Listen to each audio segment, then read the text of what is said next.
दोस्तों अभी अपन ने यहाँ तक की चर्चा कर ली थी।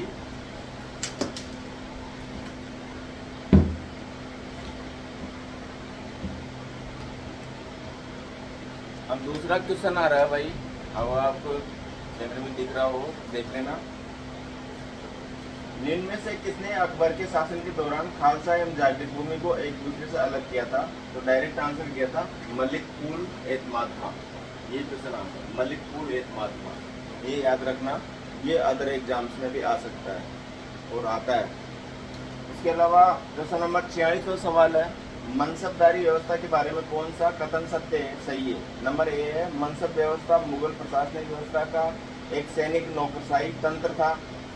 बी है, मनसब व्यवस्था में सैनिक एवं नागरिक मामलों की जिम्मेदारी थी। सी है, सभी मनसबदारों को नगद वेतन के स्थान पर जागीर प्रदान की जाती थी। तो भाई इसमें ना सभी मनसबदारों को जागीर प्रदान नहीं की जाती थी, क्योंकि जो जागीर होती थी वो वंशानुगत होती थी और सभी को नहीं मिलती थी, किसी किसी को मिलती थी जागीर, जो उसकी खुद की मतलब प्रॉपर्टी मानी जाती थी। तो इसमें मतलब सी वाला गलत है, ए और बी दोनों सही है। तो और बी दोनों सब क्या जाएंगे, यानी कि मनसब व्यवस्था मुगल प्रशासनिक व्यवस्था का एक सैनिक नौकरशाही तंत्र था, बिल्कुल सही है। दूसरा, मनसब व्यवस्था में सैनिक एवं नागरिक मामलों की व्यवस्था की जिम्मेदारी थी, ये भी बिल्कुल सही है।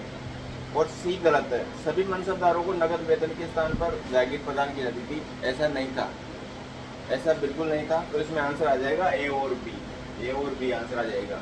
ठीक है, ये बात आ गई इसमें। क्वेश्चन नंबर 47 में देखते हैं अपन फटाफट से।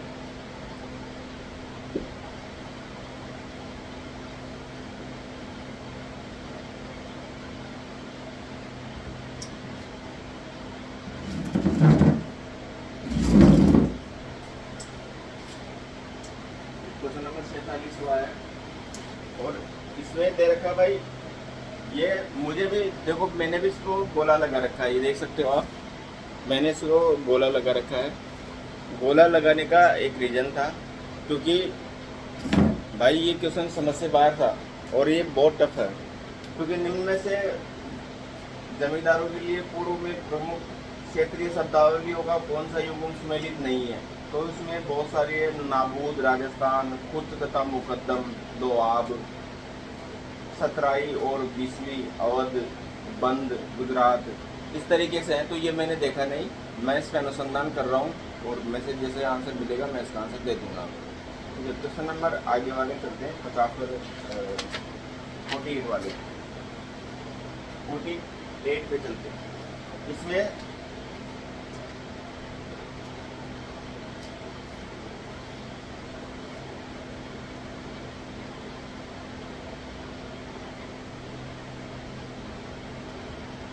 हुमायूं के काल के दौरान चित्रकला के संबंध में निम्नलिखित में से कौन सा कथन सही नहीं है? हुमायूं हुमायूं हुमायूं के बारे में पूछा और चित्रकला के बारे में पूछा है और नहीं पूछा है, ये ध्यान रखना। नहीं, कौन सा कथन सही नहीं है चित्रकला के विषय में? पहला क्वेश्चन है, उसकी फारस के शाह ताहमासप के दरबार में चित्रकला के प्रति रुचि जागृत हुई। बिल्कुल, क्योंकि हुमायूं 1556 में जब निर्वासित जीवन जिया था, निर्वासित होकर के भारत से बाहर चला गया था, तो ईरान के शाह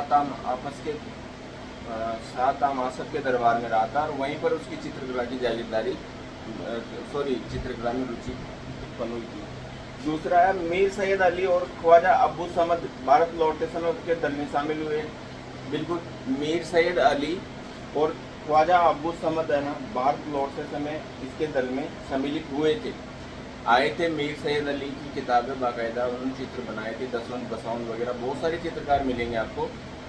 और चित्रकला की शुरुआती हुमायूं ने की थी, आपको बता दो। वैसे तो बाबर लेके आया था, लेकिन बाबर के बाद हुमायूं का सबसे बड़ा योगदान है।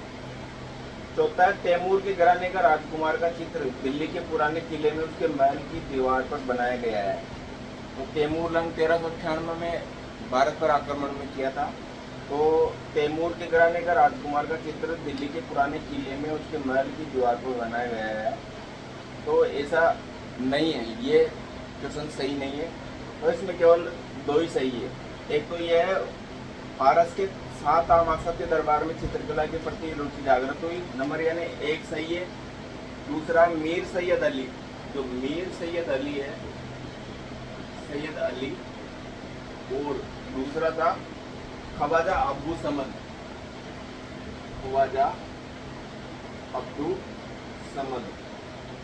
ये दो चित्रकार वो लेके आया था अपने साथ में, और चित्रकला विभाग की स्थापना करवाई थी हुमायूं ने। ठीक है, यह तीसरा है तैमूर के घराने का राजकुमार का इस काल का चित्र प्रसिद्ध है। बिल्कुल, तैमूर कहाँ से आएगा भाई? हुमायूं तो 1556 की बात कर रहे हैं और तैमूर 1396 में आया था, तो 200 वर्षों का है, तो ये तो हो ही नहीं सकता। तो इसमें मतलब यानी कि पहला और दूसरा सवाल ये दोनों सही है, दो सही है, तीसरा और चौथा गलत है, तो इसमें आंसर आ जाएगा। तो इसमें हमें एक छांटना है इसमें से, तो अब इन दोनों में से एक छांटेंगे तो उसमें से भी पहला क्वेश्चन सही आंसर आएगा, क्योंकि साताम आसफ के दरबार से हुमायूं की चित्रकला में रुचि जागृत हुई थी, बिल्कुल राइट आंसर है। ठीक है, दूसरा भी राइट है लेकिन उससे कम राइट है, तो हम यहाँ तो बिल्कुल सबसे राइट से राइट ढूंढना है क्वेश्चन। 50वां सवाल देखते हैं।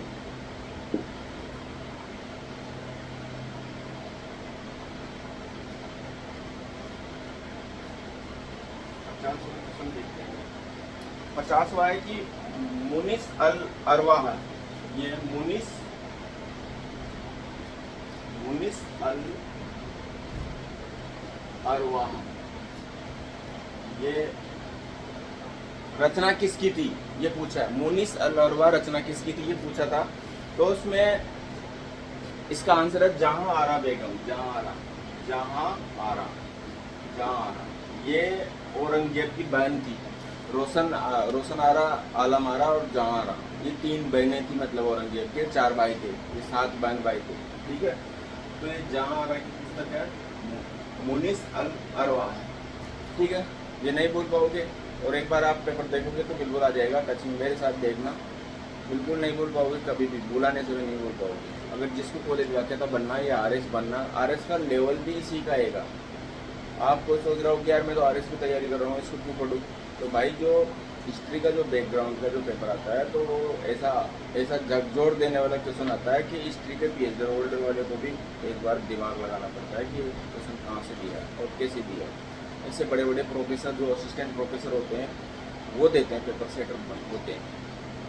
क्वेश्चन नंबर 51 देखते हैं, तो 51 वाला देखते हैं। 51 वाला क्वेश्चन है, शाहजहां के उस स्वर्णकार का नाम बताइए जिसने ताजमहल में कब्र के चारों ओर सोने की स्क्रीन डिजाइन की थी। मतलब उसका मतलब यानी कि उस कारीगर का नाम पूछ रहा है, इसने मतलब जो ताजमहल बनाया था 1629 से 52 में बना था ना, 1652 तक ताजमहल मुमताज महल के लिए बनाया था। मुमताज के प्रति जो प्यार था उसकी याद में ताजमहल कब्र बनाई थी शाहजहां ने। तो वो बोल रहा है, क्वेश्चन यह है कि उस स्वर्णकार का नाम बताओ जिसने कब्र के चारों ओर सोने की स्क्रीन डिजाइन की थी। सोने की स्क्रीन बनाई थी, और किसके चारों ओर? ताजमहल के चारों ओर। तो वो चित्रकार कौन था? तो इसका आंसर जाएगा बेब बादल खां।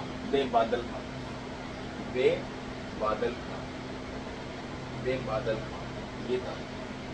ठीक है, इसने एक बड़ा सिंहासन भी बनाया था शाहजहां के लिए, तख्ते ताउस, याद रखना, जिसे फिर बाद में यहाँ का जो वो अहमद शाह अब्दाली आया था भगोड़ा, वो ले गया, रणजीत सिंह ले गया, फिर वहाँ से अभी वहाँ पे यूरोप में क्या बोलते हैं, इंग्लैंड के म्यूजियम में रखा हुआ है। विक्टोरिया महारानी ने काट के आधा रखवा लिया था, म्यूजियम में रख दिया। जो कोहिनूर हीरा था वो इस बेबदल खान ने बनाया था, तख्ते ताउस, उसका तो तख्ते ताउस उस सिंहासन का नाम था जो शाहजहां के लिए बनाया था बेबदल खान ने। और ये वही बेबदल खान है जिसने ताजमहल की जो कब्र के चारों ओर सोने की स्क्रीन डिजाइन की थी। तो ये क्वेश्चन भी बहुत इंपॉर्टेंट क्वेश्चन है। और तो ये हो गया 51वां क्वेश्चन। देखते हैं 52वां क्वेश्चन।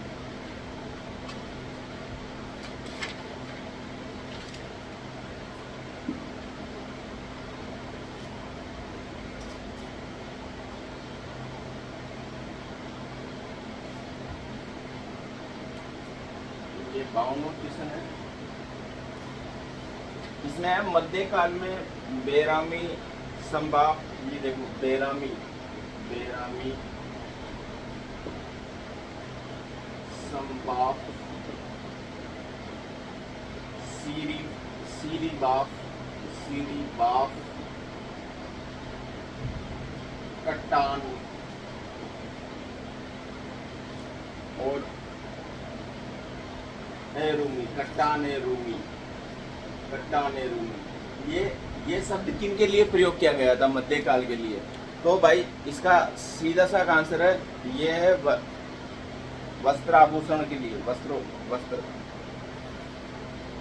जो कपड़े होते थे, वस्त्र आभूषण, तो ये वस्त्र आभूषण इसके लिए प्रयोग किया जाता था। ये बेरामी, सभा, सिरी, कट्टाने, रोमी, ये सब वस्त्र आभूषण होते थे, वस्त्र पहने जाने वाले वस्त्रों के नाम होते थे मध्यकालीन। ठीक है, इसके अलावा 53 हुआ, देखो 53 हुआ है, यह ढाणी जोग और फरमान जोग, ये ढाणी जोग और फरमान जोग, ये ढाणी जोग और फरमान जोग निम्न में से किसके प्रकार थे? ये क्या थे, मतलब किसके प्रकार थे, क्या थे? तो इसका आंसर गया हुंडी। ये होती थी हुंडी, हुंडी, ये हुंडी होती थी। और हुंडी क्या होती थी? देखो ये जो साहूकार लोग होते थे, व्यापारी लोग होते थे, तो इस हुंडी के अंदर ये क्या करते थे, एक पूरा का पूरा मुद्रा का ब्यौरा रखते थे। मतलब जैसे साहूकारों की हुंडी या सामंतों की हुंडी, श्रेणियों की हुंडी, तो मतलब इसमें मतलब मुद्रा संबंधी जो अभिलेख होते थे वो होते थे, और उसमें कुछ मुद्राएं भी होती थी, तो उस हुंडी के लिए प्रयोग किया जाता था। तो ये वाणी जोग और फरमान जोग ये हुंडी के प्रकार थे, हुंडी के प्रकार। ठीक है, ये क्वेश्चन आपको मिल जाएगा। आरपीएस से भले किसको भी माने, मैं चैलेंज कर सकता हूँ, मैं इसका रेट लगा सकता हूँ, मैं आपको इसका सोच दिखा सकता हूँ, ये मैं जो बता रहा हूँ उसको कोई चैलेंज नहीं कर सकता है। इसके बाद में देख सकते हैं 54वां क्वेश्चन है, 54 वाला क्वेश्चन है, 54 वाला क्वेश्चन है।